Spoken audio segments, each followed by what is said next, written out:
Ladies and gentlemen, Jeffrey Morgenthaler. Jeff, thanks so much for coming on, man. You It's were so good to see you. so good to see you, man. It's been too long. Yeah. I don't know if I've seen you in person since either 2017 or 2018 when I made my little run at Heaven Hill Bartender of the Year. No doubt. Yeah, that was I don't remember. I could probably look it up and figure out which year you were, but I did it for so many years that it all kind of runs together. But yeah, I mean I think that was the last time we saw each other in person. It was. We've stayed in good contact since we had Totally. that cool little text thread that I was doing with a couple of close friends where we were once a month doing a check-in. I'll kind of tell this in case anybody wants to sort of adopt this themselves, but we were doing a video once a month. I would send you one, you would send me one, and we would kind of essentially list a couple of wins and a couple of other like challenges we were going through. And it turned into a really positive thing, man. That was one of my favorite. That was a great thing. That got me through some tough months. It was really nice to like have that come across, and I was just like, yes, I'm going to go into the next room and watch this whole video, Kiefer. Yeah, you're always one of my first people I reach for when I'm thinking of anything like this, the podcast, things like that. You're just so happy how like well we have been in touch for all these years. It's really nice. It is, man. Yeah.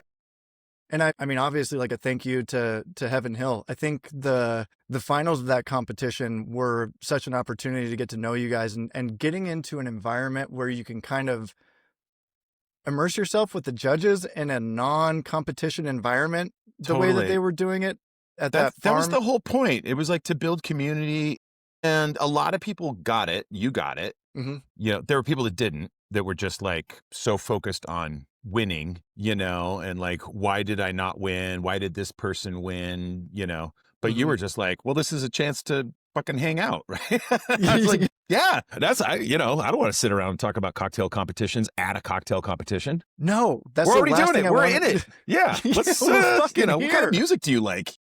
Yeah, dude. There was a line from Joaquin when we were sitting out there, and he said something along the lines of, I don't know if there is anything more beautiful than this moment right now, laying on this picnic blanket with you guys, enjoying all of this stuff. And it was like, dude, you're so correct in that. It was such a great experience. Oh God, what a wonderful human that guy is too. Man, fantastic. That competition drew me closer to him. I mean, he and I talk much more regularly. You know, we always knew each other, but like now we just, we'll text some sort of funny thing or whatever. And I was just in New York last month, and we hung out and had lunch. Beautiful. He was like, where do you want to go? And I was like, I want to go someplace old school. And he picked this just like old school kind of like super, super old bar kind of tavern spot. We got some burgers and hung out and just shot the shit like a couple of buddies. That's awesome. It cracks me up too, because you get bartenders picking places to go, and you always expect some elaborate place or some fine dining thing. And it's every time I've ever hung out with another person in the industry, it's the diviest spot. It's usually the best cheeseburger in town and the coldest beers. Yes. That's exactly. Exactly. And like warm service and a nicer environment. It's like, I never want to go to like I don't know about you, but like, I never really want to go to like the new place anymore. I kind of want to, it's like, especially if like I'm in a city that maybe I haven't been to before or haven't been to in a long time. I don't really want to go to the place that like just opened 6 months ago and has like every article written about it. I want to go to the place that's been open for like 70 years. And has been doing it right, because honestly, that place that just opened 6 months ago and is getting all the awards might not be there in 3 years. That it's a stark reality in the industry, honestly. Like there's just a lot of flash, as you know. There was even the World's Best Bar Award or Best Cocktail Bar in the U.S. curse that the little running joke for a little while. I think we've made it out of this, but the running joke was if you win best bar or best new bar, you're going to be closed in 3 years kind of situation. Totally. Well, a lot of those places are so much more geared to winning awards than they are making money. Mm-hmm.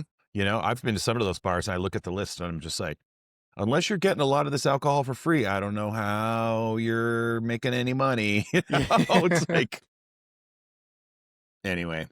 Absolutely, man. Before we get too far into this, Jeff, because I know you and I, we're we'll run away with conversation. Why don't you do a Yeah. quick introduction for yourself, just so people Sure. know who you are here? My name is Jeffrey Morgenthaler. I'm a bartender from Portland, Oregon.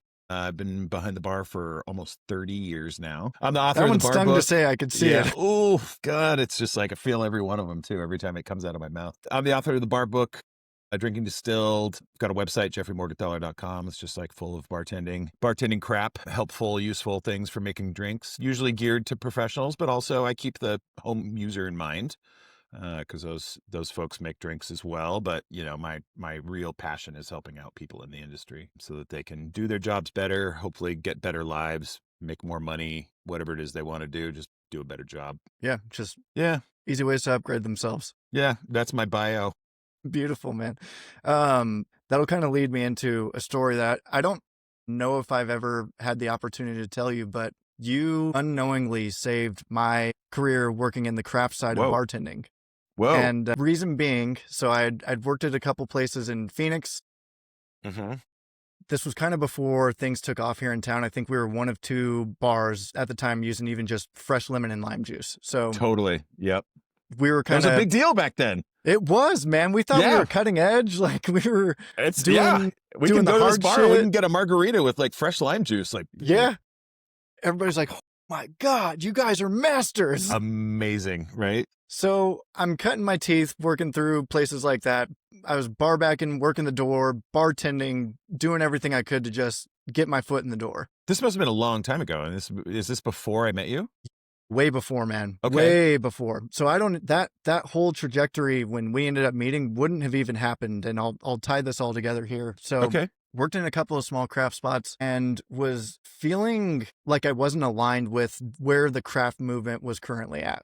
Mm-hmm. And the reason being was I was in a couple of environments with people that were just kind of wanting to shit on someone that was coming in and doing like the vodka soda thing. And it was like this nose up. And that's never been my MO at all. Same. Like if you want a vodka soda, that's the easiest thing I'm going to make all night. And you're probably going to tip better than the person that's sitting here asking me 1,000 questions about the cocktail menu anyways. 1,000% correct. Yep. So I Yeah. felt a little bit of a riff there. Had left to go open a place at a golf course to just kind of make money at the time. And I got into my first relationship with someone that was kind of doing the why don't you get a real job thing. Boy, yeah, we've all been there. That's tough. This winds up causing me to relocate to Ohio, of all places. I didn't know you lived in Ohio. Where in Ohio? So I lived in Cincinnati for, I think, a total of 8 months. Okay. Okay. It was a flash in the pan, baby. Yeah.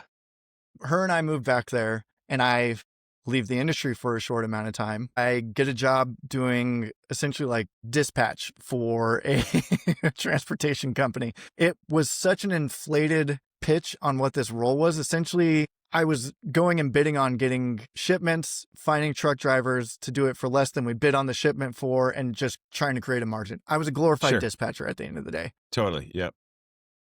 I am completely miserable at this time, man, and couldn't figure out what I wanted to do.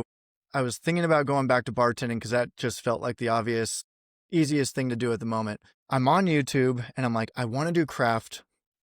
I don't think it exists here in Cincinnati quite yet. And I had a really bad taste in my mouth just from working with the people that I had in the past. And I came across your videos on Small Screen Network. Oh, yeah. And I remember Not watching snotty these. cocktail videos at all. They were not at all. They were the Mm. best. You guys were talking about the Wisconsin Old Fashioned. And then there was another video that you were talking about where I'm like, okay, I fuck with this guy. The right people are out there. I just kind of I need to find the right group to kind of latch onto to Totally. dive into this. Yep. And you were the person that was like the avatar. Oh man, I love that. It's so good, man. I love that. That was what kind of gave me the footing to jump back into the industry. Yeah, that was such a cool project. It was so much fun. You know, they reached out to me and they already had a bunch of videos. Like they had Robert Hess and they had Charlotte Voisey and they had, you know, a bunch of cocktail people doing cocktail stuff. And they reached out to me and they were like, do you want to do one? Because they were based in the Northwest, right? So most of what they did were people from the Northwest. I think Jamie Boudreau had one. Mm-hmm. But they reached out and I was like, yes, I would like to do that. But no, I don't want to do the standard stand behind a bar, Like, hi, today we're going to make a margarita. A margarita is a drink with tequila. We're going to take an ounce and a half of our tequila. Tequila's made from agave, 3/4 of an ounce of our lime juice. I was like, I don't want to do that. And they were like, what do you want to do? And I was like, I don't want to make any drinks at all. I just want to like sit on my couch and talk shit. And they were like, well, it is a cocktail thing. You do have to we do have to sort of make a cocktail. And I was like, maybe it's like me in the background, but I just want to just riff and just sit there and talk. And I don't want to be because they're all the same, right? All cocktail videos are the same. Basically, it's just and next we'll take an ounce of our sweet vermouth, and it's just like, fucking, okay. Even, I watch a lot of cooking videos and I don't like cooking videos that are just step-by-step instructions, I want to really learn what the dish is about. I want to be in there and understand it and not just oh, did he say teaspoon or half teaspoon? It's just Cares. who cares? The magic isn't in the teaspoon. It's in the sprinkle of whatever goes into that. And it's Totally. so much of it is you were really good at finding the story to tell behind the drink rather than the drink being the focal point. That was exactly the point. Yeah. I'm so glad you got that. Yeah. I'm so glad you found that and that it helped. I'm dead serious, man. There is no return to craft bartending for me because I was so jaded. Yeah, I mean, it's easy. Those people are just the worst, right? Just the cocktail dickheads, and they're still around. They're still thriving. Yeah. Well, and then a switch happened where it was there was the insufferable bartender, right? Mm-hmm. That was just a dick about drinks to everybody that came in. And now there's not just that, but there's the insufferable guest that is just everything you're doing is wrong because I went to this bar in London and they do it a different way. And I do it, I got this book and I do it at home and I do it a different way. And I can't believe you're sort of doing it. It's just I get those guys sometimes and I'm just maybe this isn't the bar for you. Let's get you. Let's get you a recommendation of some places to go in town where they will be insufferable just like you. Totally. Because I just, yeah. Yeah, it's we were at a point in time where we needed to educate the guests and that's what we taught them. And now we're reaping that. I think that all of that sort of, I think I'm alone in this maybe, but I think that all of that focus on educating the guest has been really detrimental to bars. Right. I think that there are a lot of bartenders that think that if they go on every brand trip and if they take every class at, Portland Cocktail Week, and if they, do all these internships and go to see all the distilleries, that they'll be a better bartender, make more money, be more sort of popular. I think that that's a big thing for them. And I think that it's sort of something that's being sold by brands to bartenders, and there's also this, I want to educate the guest thing. And so, as a guest, I just want to drink. I don't want a whole, I don't want a whole master class on what went into it or why the still. It just doesn't really matter. At the end of the day, it doesn't matter if the still made to use this scotch is slightly different from the stills that are being used down the street at the other scotch distillery. It just is not important when I'm ordering a drink. At all. And it creates friction too, because we went through that period of dealing with it with other bartenders, but now you're kind of getting it from the guest perspective of the stump the bartender game, kind of where they want to poke holes or find them or do anything like that. It's not enjoyable. It's not enjoyable for anybody. And No. I also for me, there was a short time when I was really excited about the stuff. In that moment when I was in a small town and I was, one of the only bars using fresh juice, there were 3 bars using fresh juice. And I was excited to talk about the things that I was making for people, but it wasn't all that I talked about, but I was, I was excited and passionate about the things that I was putting, which I think a good bartender should be, excited and passionate, but the train kind of left the station on that. And I don't want it, for me as a bartender, I don't want to bartend 8-10 hours a day and then also have to talk about the thing that I'm doing for 8-10 hours a day.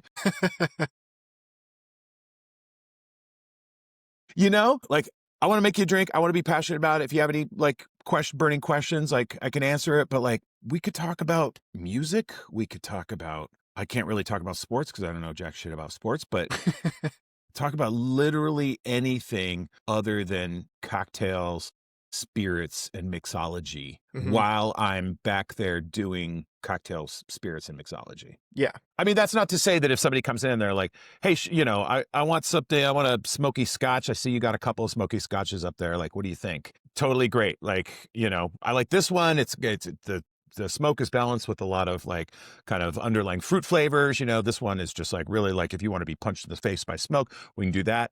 Boom. End of conversation. Let's go back to talking about music. Yeah, absolutely. You've always had this position in the industry too. And one of my favorite Yeah. moments with you was one of the first times I had tuned into Spirit Awards. And I think you had just won Best Cocktail Book Publication or something like that when you had come out with the bar book. 20, something like that. Yeah. You weren't I think I don't know able if to I've attend. won. I've never been. And that's hilarious because your acceptance speech that evening, because you sent a video in and you said, hey guys, I hope everybody's having fun on their Friday night. I'm doing where I'm doing and I am where all of you should be, which is behind a bar serving drinks to guests. So I can't be there to accept my award. And that was one of the moments that I was like cemented it with me for you, man. I was like, this guy is fucking awesome. I love this. Also, just like, I like couldn't afford it. Like,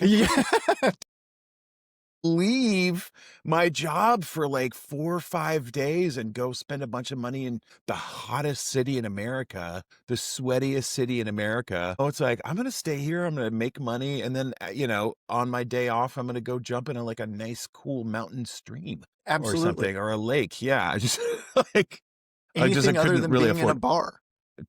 Totally. Yeah. Yeah. I've got 4 of those plates and I was never there to pick up any of them. That's so amazing. I mean, I probably should, but like, I don't know. It's neither here nor there, right? It's like, good. Yeah, exactly. Which is cool, man, because one of the things that we recently reconnected on was, I know you've been taking over the past couple of years, like a really big stance on focusing on like your health, your well-being and everything like that. So can you tell us like a little bit about that journey and what you've been up to? Yeah. I mean, like you and I have talked about alcohol and our relationships with alcohol, and that's certainly changed, more so for you. I'll still have a couple of glasses of wine with dinner, but neither of us are getting smashed. But then just also like, the exercise thing, like, and not even like exercise. Like I don't go to the gym really. I just want to be outside getting my, doing something with my body. I'm not doing 100 milers like you are. No. I've also got 19 years on you. What? Yeah, you're 35, right? You just turned 35. Just turned 35. Yeah. Yeah. 54, baby. 54. Love it, man. So, 100 milers are probably not going to happen. Also, I just don't have the build for running, but I get out there and I try to walk like 8-10 miles a day in the morning. That's a lot. That's a lot, That is a time commitment, man. I see you post on Instagram and I'm like, God damn, that's a walk. It's like 3 hours sometimes. Yeah. 10 miles is it's about 3 hours, I think. That makes sense. Yeah. 2.5. Yeah. And I swim. I've always been a swimmer. I grew up on swim team. And it's just, when you get to, you can fuck around all your life, but when you hit your mid-40s, especially, in this industry, you're going to go one way or the other, right? You're going to develop some habits that are healthier, and it's like, not everybody has to go full bore. Like I'm a vegan and I, sprint 100 miles a day. Like, sure. But you got to do something. Otherwise, like if you develop the habit to be sedentary and sit on the couch and drink beers and you're in your mid-40s, it's probably not going to change. I mean, it's not that you can't change, but by the time you hit 50, 55, like you just don't even want to change it. That's all is just sitting on the couch drinking beers. Yeah. It becomes a part of you. And I just really enjoy it. Like I start going kind of crazy if I haven't gotten out. Like it's been pouring rain here and I just haven't been able to go on some long walks, and I got some knee stuff that's kind of bugging me, this time of year, it's just like some of the joints start getting a little creaky. The weather's colder, but I'm like, I get grumpy if I can't get out there and get some fresh air and some some sunshine on my face, you know, and I'm just walking. I go and I get a coffee. I'm walking around drinking coffee. Mm-hmm. You know, maybe I'll have like a little tiny piece of a gummy, just enough to put a little sparkle in the day. Oh, yeah. And, you know, put some music on, talk on the phone with friends. You know, Yeah. that's when I would usually record my videos for you. Yep. And it's just been a really great addition to my life. And now what we do is we go on like sort of exercise vacations, because I've never been like a go sit on the beach and drink margaritas for 7 days guy. Yeah. And I'm kind of tired. I mean, I love like going to like Rome or Paris, but you're basically walking around drinking wine and eating snacks all day, you know? So our last vacation was we went to England and we walked 100-mile segment, which for you would have taken like a day. For us, it took 7 days. But we did 100-mile segment of it's called the Southwest Coast Path, and it's a hiking path. It's 630 miles long, and it goes Holy around the shit. entire southwest coast of England. And so every day we would get up at like 7:30 in the morning, go out and just like climb these super steep hills and Mm-hmm. walk on beaches, and just like nobody out there, just, you know, getting the sun on our faces and getting some So you guys were exercise. And it's somewhat fun. secluded when you were out there too. Like it was, Well, it there's was like peaceful. nobody there. It's really peaceful. so yeah. cool. So you're Okay. just out in nature, and I just got to have some nature in my life. Absolutely, man. I was actually looking at a little bit of a study that I was poking at and flipping through, but they were saying something along the lines of, if someone can get outside and move around for 20 to 30 minutes a day, they're seeing the same effects that they're seeing with people that have been on SSRIs, which is crazy, man. Completely. Yeah. Yeah. Get out in It some does. nature. It doesn't even surprise me. Yeah. You know, I think you know, I'm not a medical expert by any means, Sure. but I wouldn't be surprised if our sort of disconnect from nature was partially the need for drugs like that. Yeah. Like the fact that we live in urban environments, we're glued to screens, you know. I think that there's probably some more drugs coming up that are going to help with the fact that we don't do face-to-face interactions as often as we used to. You know, those are probably on the horizon, because there's all sorts of, you know, depression and anxiety coming from the fact that we just like interact with people only by like typing hate comments at them. Yeah. Just ripping someone apart on Instagram. Yeah, Even, and that's the other thing I try to do is just hang out with friends in person. Turn my phone off, or put it in do not disturb, put it in my pocket, and just like hang out with some friends, have some dinner. You know, it's so healthy, man. it's so great. It's so great. Do you think being intentional about all of this stuff is what gives you the ability to like stay behind the bar as long as you have? Because I mean, Yes, it's not 100%. common. No, it's not. And I'm on a little bit of a bartending break while I try to put together some other projects. So I've been out from behind the bar for a few months now. Okay. Which has also been really nice, you know, Yeah. because I got just that much more time to spend outside and hanging out with people face to face. Hell yeah. But man. yeah, I wouldn't be able to do it if I hadn't picked up going for long walks probably a decade plus ago, you Okay. know. Just gotta like and you gotta find your thing, right? I'm not saying that like going for a long walk is the thing that'll fix everybody, but man, it really helps. And it's not easy. gonna make it worse. Like, it's not gonna make it worse. Like anybody can do it. Like all you need is a pair of shoes. Mm-hmm. You know, throw on some headphones and just go for a walk outside. Find a little path, you know. It's like every time I move somewhere, I always just find like and I do the same circuit every day. Yeah. I do the exact same circuit. I walk by the same houses. I go to the same coffee shop. I end the same way. It's like a super routine, but it just kind of keeps me like, you know, I don't even have to think about it. Like, where am I going to go today? I just get up, get out the door, and, you know, and I'm an autopilot, right? Because I've done it hundreds of times at this point. I just know where I'm going. My feet just kind of walk themselves. Yeah. If you can remove the thinking element from the habit, it's so much easier, man. So and then I can think about easier. other stuff. I mean, I imagine that when you're doing your big runs, you're out there, you're thinking about stuff.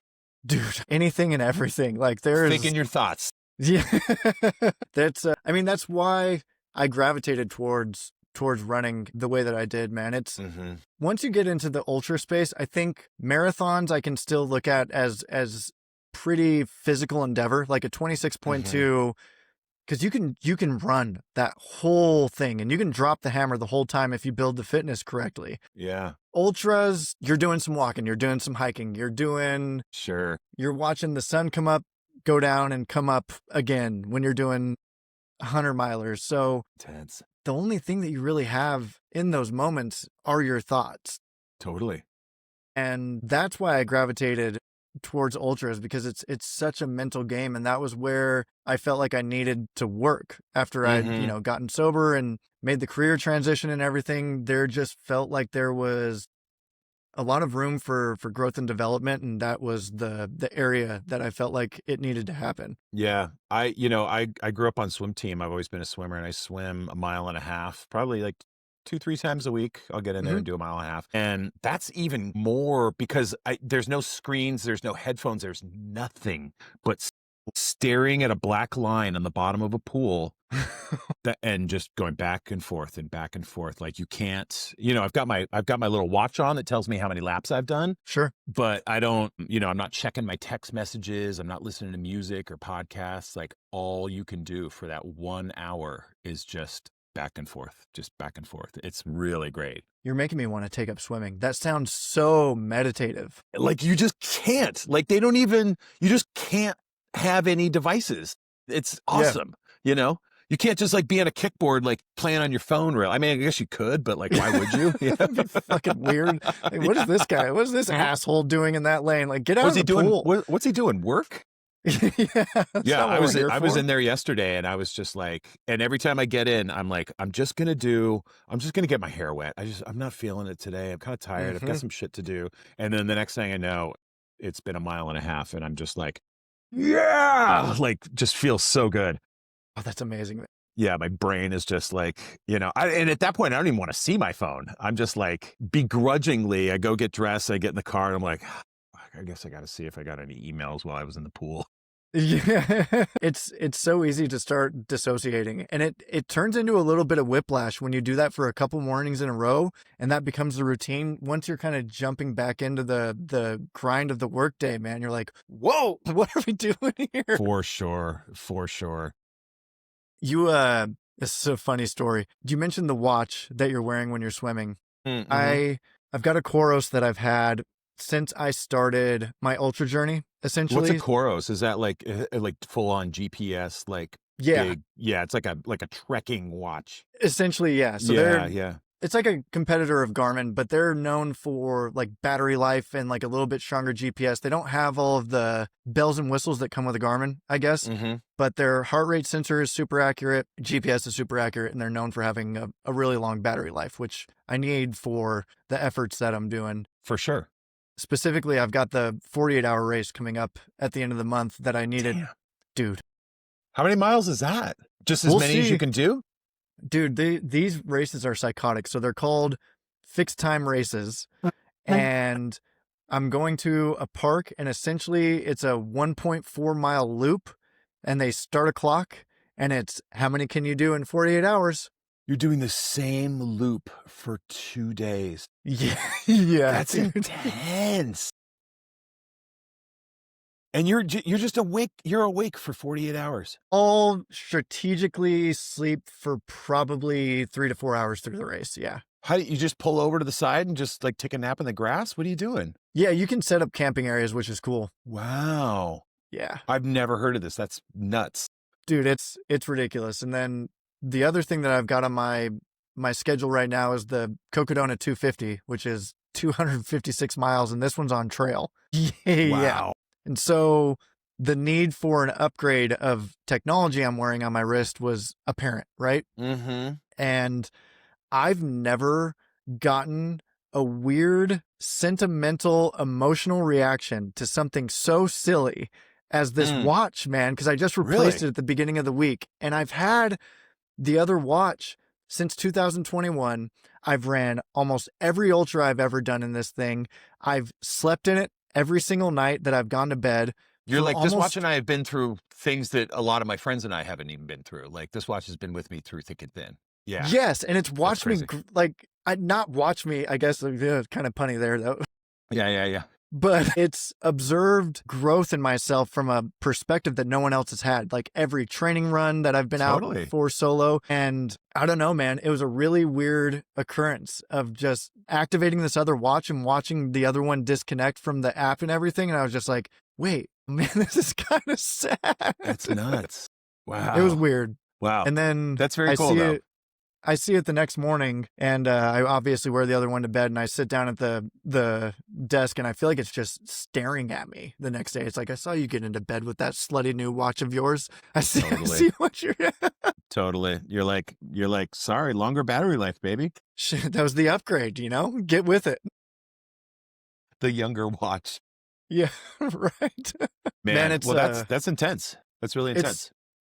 It's funny how you latch onto these things as time goes on and you don't even realize that you are. So you're still doing bar stuff? Yeah, I have consulted for a couple bars in town here recently that opened that were little cocktail bars. And most recently, actually the end of this year, I was helping P.F. Chang's redo some of their stuff for their beverage program. Yeah. Dude, I've always wanted to do a gig like that. And the other thing is, like, I really like P.F. Chang's. P.F. Chang's is not like a lot of chain restaurants. First of all, the drinks are surprising. They always have been. I haven't been to one in a few years, but the drinks have always been surprisingly good. Yeah. But I remember one opened, this was like 20 years ago, maybe. One opened in Eugene, in the town that I used to live in, my old college town. And a buddy of ours who was a chef that I'd worked with, he got the job as like kind of the sous chef, kitchen manager guy. And when they opened, he gave us the tour, and like, they make real food at P.F. Chang's. Like you go to that kitchen and there's like 17 woks all set up. There's people like chopping vegetables, cooking, like chopping meats, like making food. It's not like, I imagine if you go to like some of these other big chain places, that they're just like taking a plastic bag that just got off the truck, dumping it into the pot, like there's your marinara sauce or whatever. Yep. But P.F. Chang's, they actually make shit. And they use fresh juice and they make cocktails. Like it's pretty badass. I didn't know what to expect. I had gotten introduced through, I had done some random national account work with the guys that do gin and juice. One of them lives here in town, that new Snoop and Dre line that they're doing. So they launched that gin, and I went and did a little bit of work for them, doing a quick cocktail presentation for STK, that group. And knocked a couple out of the park. And the woman was like, hey, can you come help us I just need you to execute drinks. I don't need you to design anything. And went and executed drinks. And a couple of them had fallen flat with the corporate team. And we're sitting there and like, everybody's kind of doing this, like, we don't know what to do. I was like, let me just run a couple off the cuff. I'm kind of reading what these guys like and don't like. And let me see what I can do. And throw those out. It was for like an LTO thing that they were doing. Throw those out. They ended up picking both of those. And the CEO came up to me and he was like, you're going to come in and redo all of it. I was like, all right. Fantastic. Dude, cool. Fantastic. Love that. That's just great. Fell into my lap. Yeah. That is great. What do you have going on? I know your bars are a couple years old now, but what are you owning, operating? Like what's going on in your world? We've got, my business partner and I have Pacific Standard, which is a concept that we've licensed to a boutique hotel here in Portland. So we don't really, it's great because we don't really have to be there every day, like operating it. We're just like, here's what you should do. And sometimes how consulting is, like sometimes they listen to you and sometimes they don't, but that's okay. Yep. So we've got those. It's two bars. There's Pacific Standard, and then we've got a seasonal rooftop bar called the Sunset Room upstairs. That's fun. Slushies and tacos and stuff like that. Beautiful. I'm working with some friends on another project that unfortunately I can't rap about yet, but hopefully we'll lay some ink down. Cool, man. Yeah, totally. What else? I mean, just kind of like I've just been trying to like stay as busy in the industry as possible, doing some traveling. I'm judging the Elijah Craig Old Fashioned competition again. I've been doing these talks lately that have been really fun and rewarding. I mean, sort of similar to similar to the story about Small Screen Network Yeah. wanting to do a cocktail video. I feel like, well, this all started, I did a talk for a bunch of bartenders. It must have been like 150 people at this thing. And I hadn't done a talk in a while. And it was just like your standard kind of cocktail thing. Like, here's a cocktail sort of theory I have. And I got up and I started talking about it. And I realized, like, I am losing everybody in the audience. Ooh. And it kind of occurred to me after, well, in the moment too. This is not when you never want to like have this realization in the moment when you're up in front of 150 people and everyone's just kind of looking at you like this. This sucks. Yeah, totally.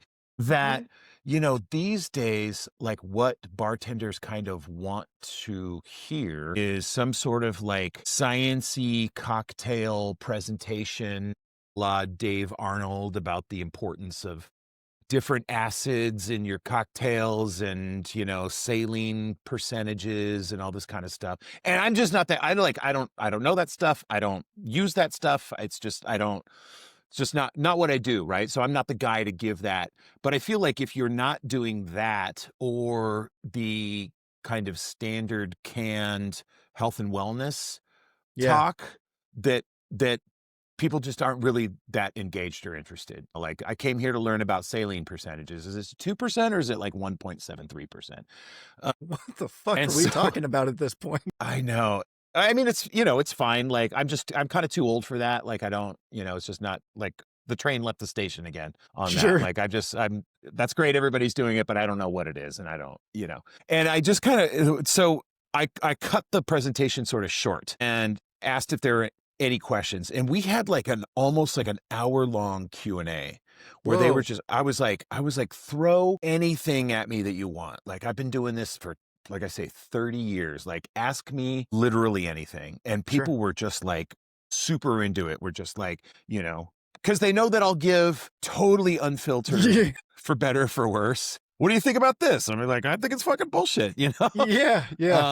And it made me realize that, like, well, we were driving back home. My girlfriend was with me, and I was like, I think I want to do kind of like an AMA style like presentation next, where I will ask the bartenders to submit their questions beforehand. I'll work them into a presentation, and I'll get up and I'll answer all those questions, and then we can have an even livelier Q&A at the end. And so that's what I've been doing. I've been calling it Choose Your Own Adventure. And I've been out there. I've done it in, I think, 3 cities now, where I just go and I just announce, like, hey, I'm coming to your town. I'm doing this thing. Here's a Google form. Ask me any questions.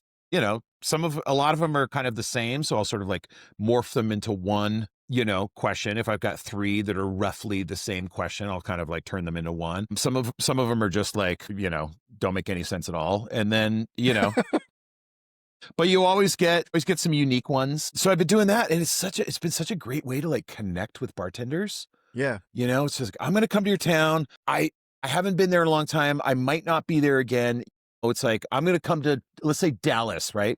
I hadn't been to Dallas in like 7 years. So it might be another 7 years before I come back to Dallas. And half of you are not going to be in the industry anymore, right? It's true, man. So, like, this is your one chance to ask me anything you want. If you have any burning questions about usually career shit or just cocktail opinions or whatever, and I get it all. It's just like, what do you think about clarified cocktails? Or what do you think about cocktail competitions? Or, like, I'm having a hard time because I want to do big things, but my manager won't let me. So what what should I do? Just age old. Yeah, totally. And we just get to like really get in there. And then, there's a I just don't want to do a guest bartending shift either. So I just like, I'm like, here's some drinks, have the team make it. You guys go fucking make these. You make these. I mean, everybody. It's just like nobody needs to see me flopping around like a trout on a dock back there. For an hour and a half, like trying to figure, like, where do you guys keep and like whenever I do guest bartending shifts too, it's like, it's like, okay, I remember I did one in Berlin a few years ago, and it was sponsored by Campari, right? And so I'm like, cool, we're going to do, I've got some wild turkey drinks. I've got some Campari drinks. I got some Aperol drinks, some Espolòn drinks or whatever. And of course, what happens, half the people walk in and they're like, Amaretto sour. And I'm just like, there's no Amaretto in the Campari portfolio. We're not doing Amaretto drinks. And they're just like, well, fucking, I came here. You're the Amaretto sour guy. I'm like, but I'm not That's not who I'm. Not There's tonight. they're like, I see a bottle back there. Why don't you just grab the amaretto and do some amaretto? And I'm just like, I don't want to fucking do this. It's just, yeah. This is not fun at all at this point. Like, I'm already over this shit. Well, it's just not fun for anybody, you know. But if I'm just, if I give a little menu to some very talented bartenders who know where everything is, and I get to hang out on the other side of the bar and just talk to people and connect with people, I think that's it's just more valuable to everybody. Yeah. And then, the brand wants a photo of me standing behind the bar making a drink with their product. So I'll jump back there and I'm just like, click. Okay. Now make a couple of drinks. Yeah. Make a couple of drinks. Prove that I still know how to make drinks. Right. So that's been really fun and really rewarding. And I would like to do more. How do I get you to Phoenix doing this? Well, I was going to ask you towards the end of this, but I'm coming down for Phoenix cocktail weekend. Ooh. And would love to see you. Yes, that needs to happen. And I'm just doing the big thing with like all the bars. I don't know what the event's called, but it's just like a giant hall with like bars from around the world. Yeah, top bars.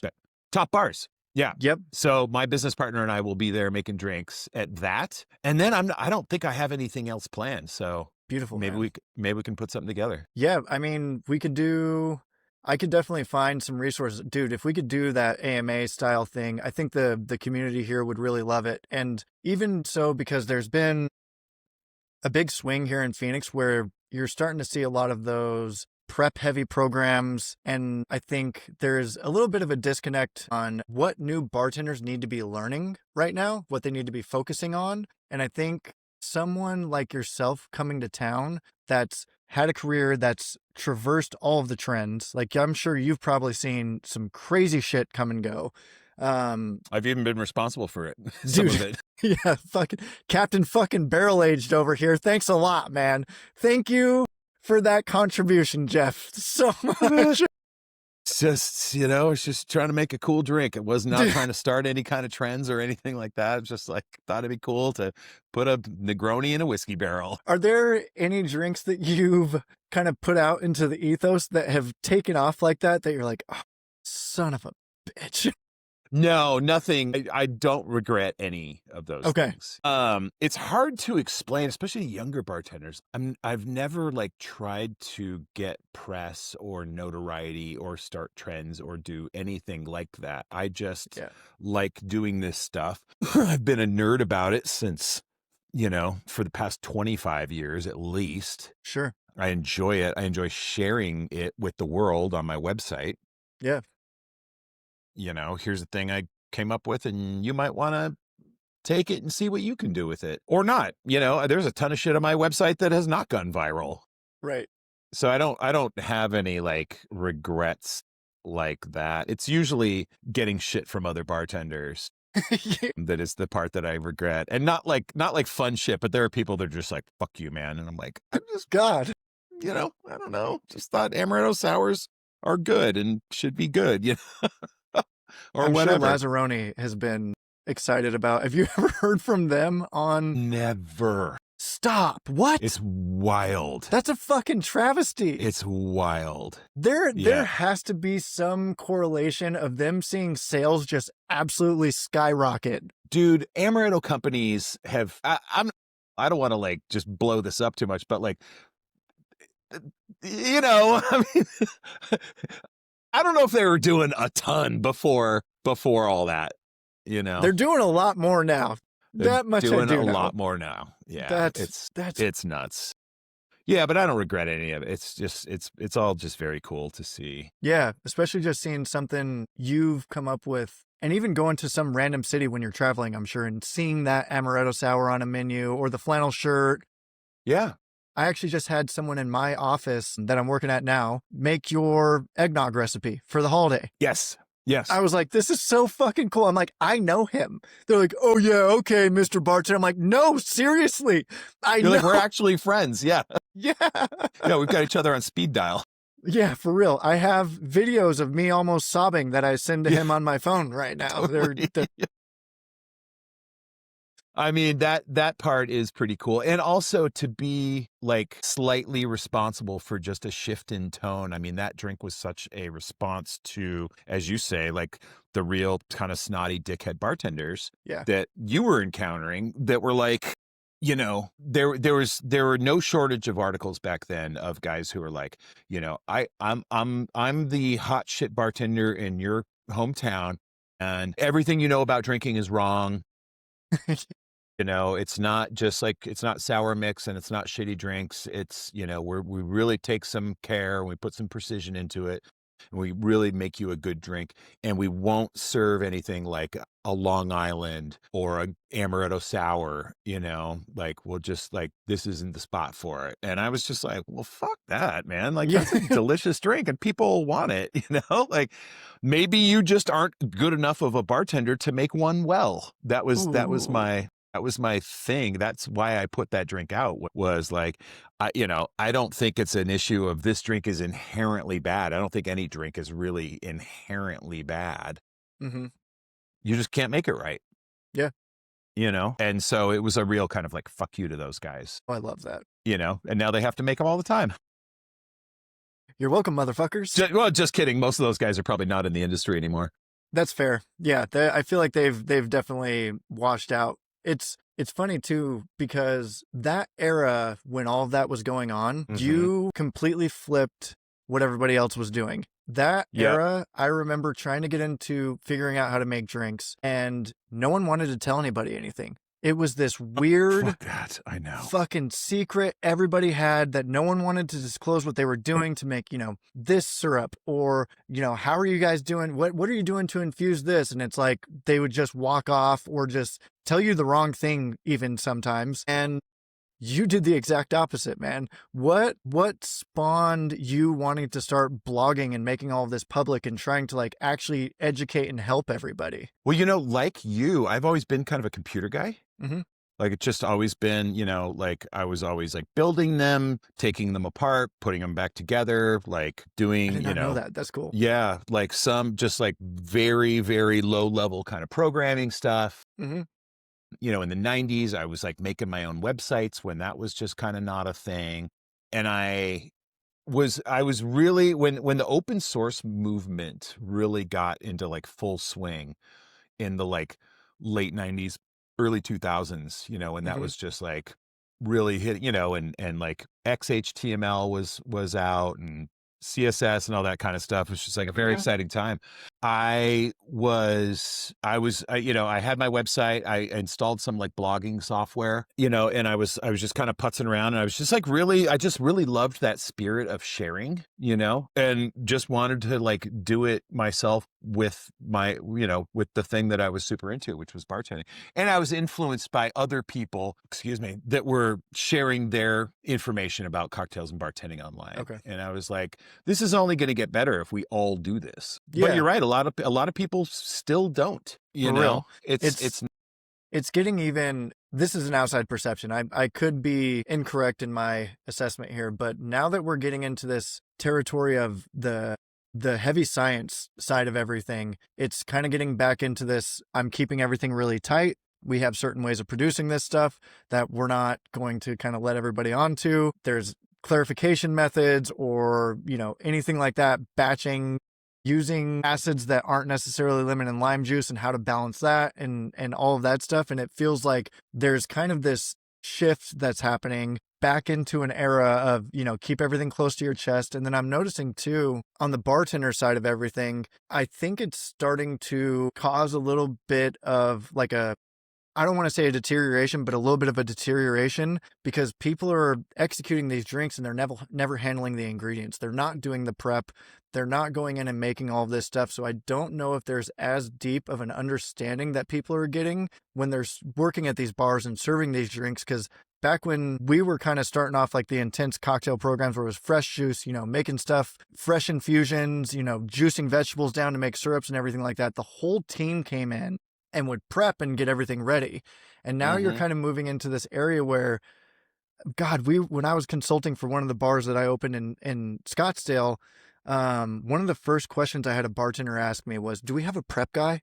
And I was like, What? That's what you want to know about the program, is if someone's doing the fucking work for you? No shit. Yeah. It's crazy. Wow. You know, it's I've got a story about the first part of that rant. Okay. About the people not wanting to share, you know, as technology increases, people still not wanting to share. I was recently given a rotovap.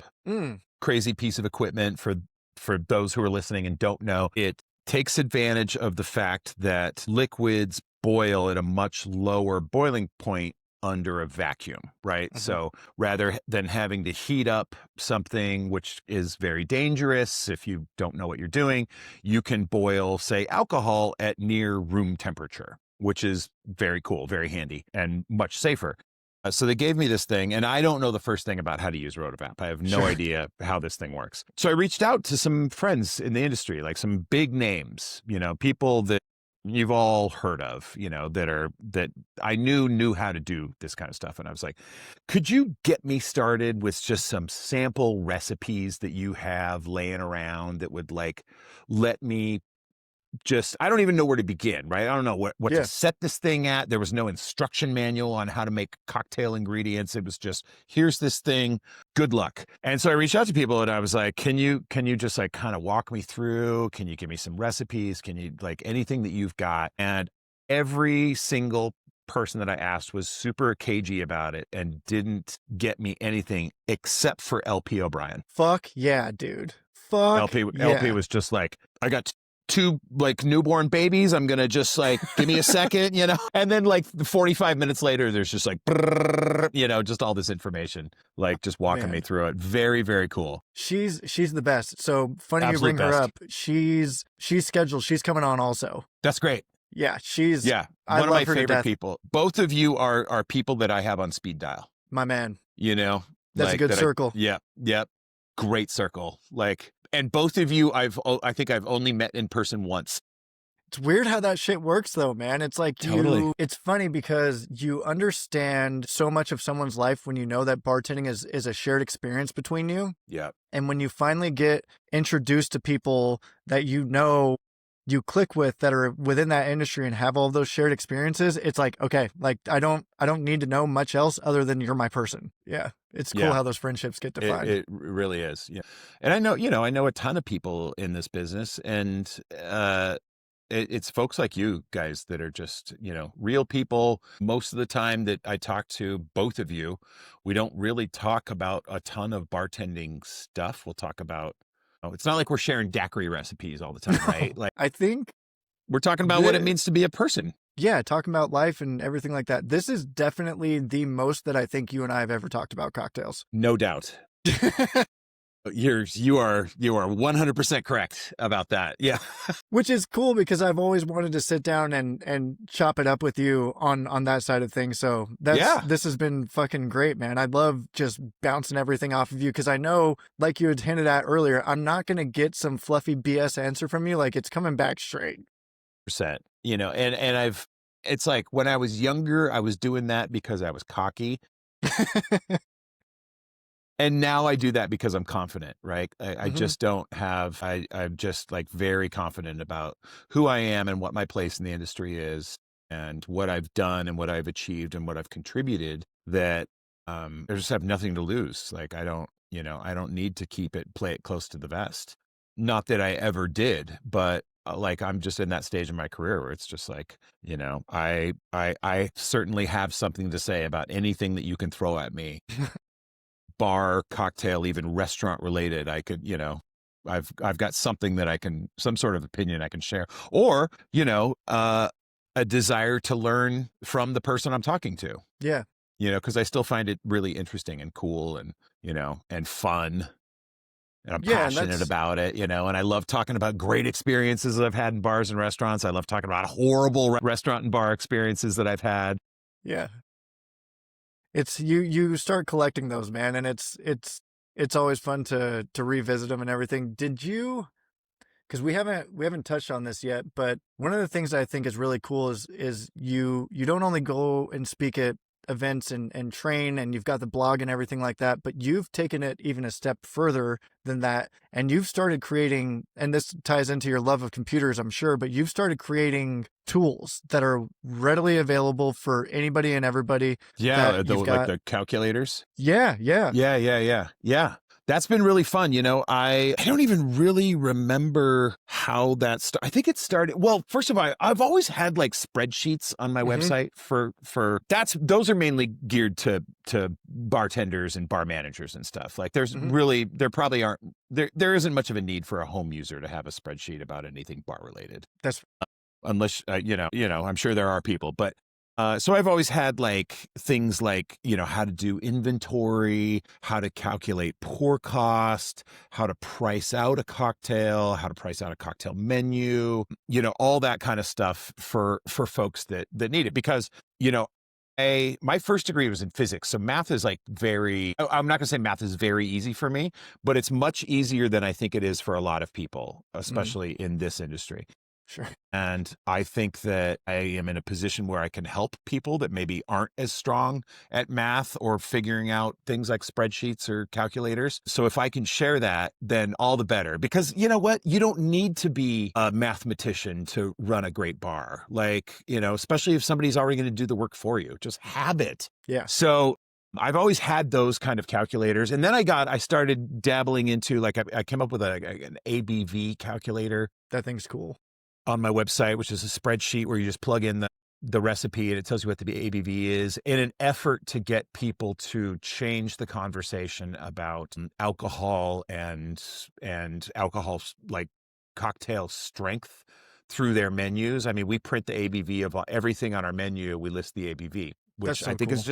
is just a nice way to drink. And I mean, I could go on about this for like an hour. It takes the stigma off. We actually have kind of organized our menu where it starts with 0 and ramps up to, I'm not going to say 100, but that wouldn't even be possible. But, where it goes from 0 from lowest to highest. So, it takes the stigma of non-alcoholic drinks being like on the backside of the menu with the kids' drinks and the sodas and puts them like right up top, right? It's like, and for drinkers, I think it makes for like a really great way to have a progression through the night, right? I'm going to start with a strong one. Maybe I'll go to a 0. Then I'll have a low proof one, and then I'll have dinner, and maybe I'll go to like a medium strength one.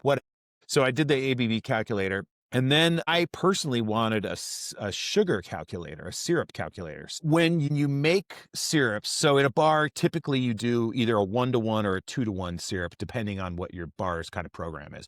We have always been 2-to-1 people. I get that because I have a ton of I learned a lot from like European bartender friends. And Europe, 2-to-1 is just kind of the standard in Europe. 1-to-1 is a very American thing. I like 2-to-1. It lasts longer. It's just, it's just a nicer syrup to use for me. But if you're going to make like a white sugar 1-to-1 syrup or a 2-to-1 syrup, it's very simple. For a 1-to-1, you take, say, you take equal parts. So maybe you take 500 grams of sugar, take 500 grams of water, put them together, you got a 1-to-1 simple syrup. 2-to-1, you take 500 grams of sugar, 250 grams of water, put them together, you got a 2-to-1 simple syrup. That all gets kind of confused when you want to make, say, like a 2-to-1 pineapple syrup, because pineapple already has sugar in it. And you can, so I did a spreadsheet where I calculated that out. So you just enter in how much sugar is currently present in your pineapple juice or whatever juice. You could make a syrup out of literally anything, apple juice, whatever. And it'll take that into consideration and it'll spit out. The problem with that spreadsheet was it didn't take into account things like honey or agave syrup, which are not 100%, like white sugar is 100% sugar, right? But honey is not. It's like kind of, sometimes it's like, 78% sugar. Sometimes it's like 85% sugar. Like, it's just kind of all over the place, and it usually doesn't really list it anywhere. So I wanted to make a calculator that could be used on your phone as like a web app, where if you're just in the prep kitchen and you want to make, because it's just how I work. Like I'll go in on, Monday or whatever, and I've got to make like 10 different syrups and I need them all to be perfect. And I've got all these juices and I've got some honey and I've got some agave syrup. I need to make like a bunch of 2-to-1 syrups and store them in the freezer. And so now I've got this syrup calculator on my phone that will handle literally anything you can throw at it. You use a refractometer and a scale are the only tools you need. You measure the existing sugar and whatever you're going to use. And then it tells you exactly what to do. Does the magic for you. Yeah. And then I was like, it was so well received that I was like, ooh, now I want to do like a batch calculator, right? Because batching is another thing that we do all the time. Like I need a 5-gallon keg of Aperol spritzes for an event that we're doing on Friday, right? I can sit here with pen and paper and do that math very, very quickly. Not as quickly as I could if I had a tool. And a lot of people can't. Like I've tried to train a lot of like prep people and other bartenders in how to do that math. And it's just kind of, it's basic algebra, but it's just kind of confusing for a lot of people. And I was like, why don't we just have a tool where you just punch in the recipe, tell us what you want. You want a 5-gallon keg? You want a 1-gallon milk jug? You want to serve 50 servings? You want to put a freezer martini with dilution in a 750 milliliter bottle? Like, what do you want? You just plug in the recipe, tell it what you want, and it tells you exactly how much to put in there. It's crazy that didn't exist before. Right? Right. Yeah. Well, I mean, it takes somebody who actually works in bars and then also has the desire to just like share it with the world without asking anything. Yeah. Those are free. They're just there. I've got a link to my website and a link to like buy my books, if people want to buy my books, because I would love some, love a little more income there. But like, if you don't want to do any of that, then fucking go nuts, have fun, and both those tools. And now I've got a carbonation calculator that I did with the guys who wrote the Bubbles book from London. Bart and Val. Yeah, those guys are awesome. So they collaborated with you on putting that one together? Exactly. So you tell it, how do you want your carbonated cocktail to be? What sort of style do you want? You want like Prosecco? Do you want like Coca-Cola? Do you want like sparkling water? Like what sort of level of carbonation do you want? And then like, if you want to do it on draft, like how long is your draft line and what's the rise or Holy run? Crap. And then you just go boop and it just tells you what level to carbonate the pressure to, and you're all set. So useful. So great. Just really fun. Is there anything that accounts for like forced carbonation in that? Or is this just like kegging cocktails purely that application? What do you mean by forced carbonation? Like, what do you mean by account for forced carbonation? So kind of the like jug with the adapter on top. Have you been seeing bars doing this? It accounts for all of that too? I mean, it's any sort of carbonate because it's all the same, whether it's in a keg or a plastic bottle. Sure. It's all the same. Like for a keg, if you want to dispense it, they have also given me given us the numbers to calculate how to dispense that properly. So let's say you got to run it up 2 flights of stairs to a satellite bar that's up there. Like it'll tell you how much further to carbonate that keg to get it up there. That's dope, man. It's really cool. It's really cool. Those guys are rad. I've read that book too that they put out. Yeah, they're awesome. And now and like those guys are friends now. So, because they've been so like generous with their time and advice. Like I go to London and we get together and go to old man bars together, like we we went to the Connaught and got martinis last time I was there. And then and then just went to like total divey pub and had some Guinness. It was great. I realized when I was setting up for this, so I've got this bookshelf behind me and I'm like, I got to pull my bar book out and put it on display just to kind of give like a... You loaned it to somebody and it's gone now. Gone. Is that what? Yeah. Gone. I get that all the time. So it's kind of cool. I've kind of got 1 foot in, 1 foot out with the industry the past couple of years and work in tech full time, but I do some consulting and I do still have quite a few people in Phoenix reach out to me like when they need just help with anything. And I've noticed a shift similar to what you were saying about the AMA stuff. Like a lot of it's career driven these days, but every once in a while I'll get a newer bartender that wants some advice on XYZ. And he was someone, and this kind of like brings up my point that I was making earlier. He was someone that went to a super prep heavy laboratory style concept when he had first started bartending, and he wanted to get out of that. And we were doing, classics and a few specialty drinks on the menu at one of the places I consulted where we hired him. And he's like, I don't understand any of this. And it scares me because I've been working in craft for like a year and a half. And I was like, okay, I might argue that that's not craft. If you're just like pouring stuff out of a bottle and you're not making, I don't think there's any craft involved. I mean, except it's maybe full, on the back end. Sure, they're full batch programs. Like it's grab and pour kind of stuff. Like everything's completely taken care of. Like they balance everything, and I think the programs are super cool. They're inventive. I could never put one of those together. I don't understand the stuff that they're doing to these drinks, and they're super cost effective from what I've learned in conversations with them. But one of the guys coming from that and stepping into somewhere where it's like, hey, here's all the happy hour classics that we're making, and he's like, I haven't touched any of this yet. And that's crazy to me. So I gave him bar book, and I was like, this is going to be, that'll get you there. This is everything you need. Yeah. You went to 300 in terms of your bar degree. Let me bring you down to 101. Totally. This is the curriculum, buddy. I think those programs are really cool and really inventive, and there's a lot of craft on the back end, but you couldn't call it craft bartending if you're not actually making anything. I agree.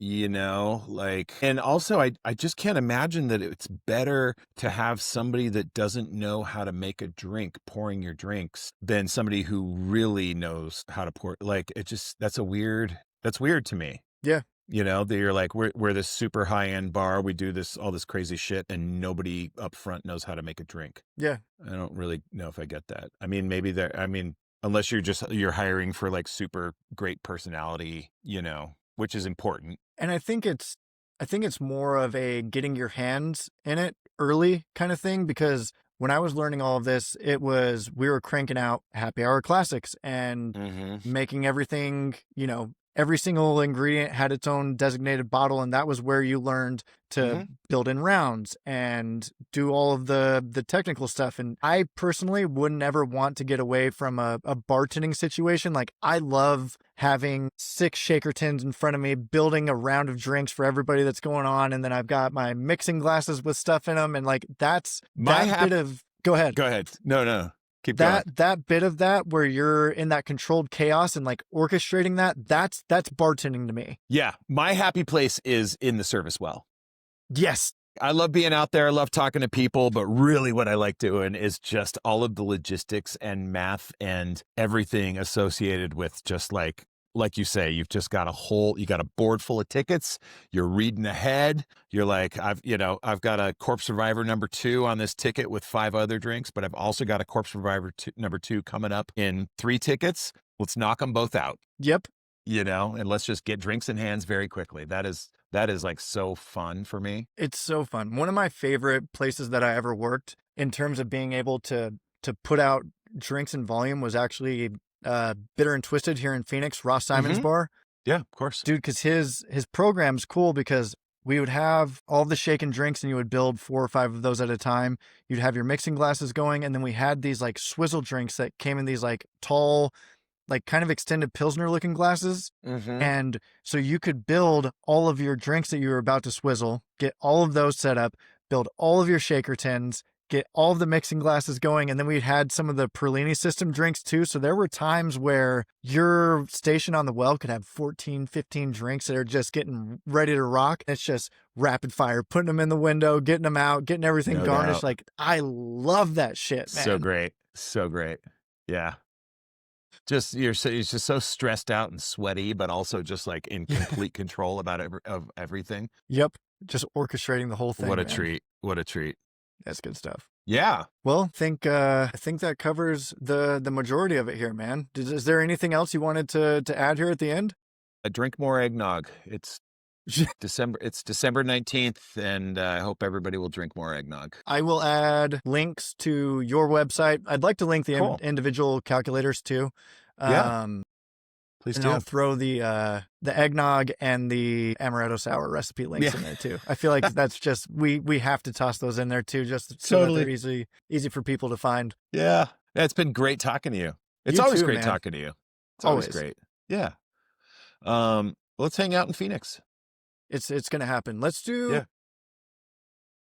This just came to mind. I think instead of doing like a bar event, it'd be kind of cool if we could get a group of people together to go do a hike or something. Kind of do. I'm not doing 100 miles. That was my plan, dude. What the hell?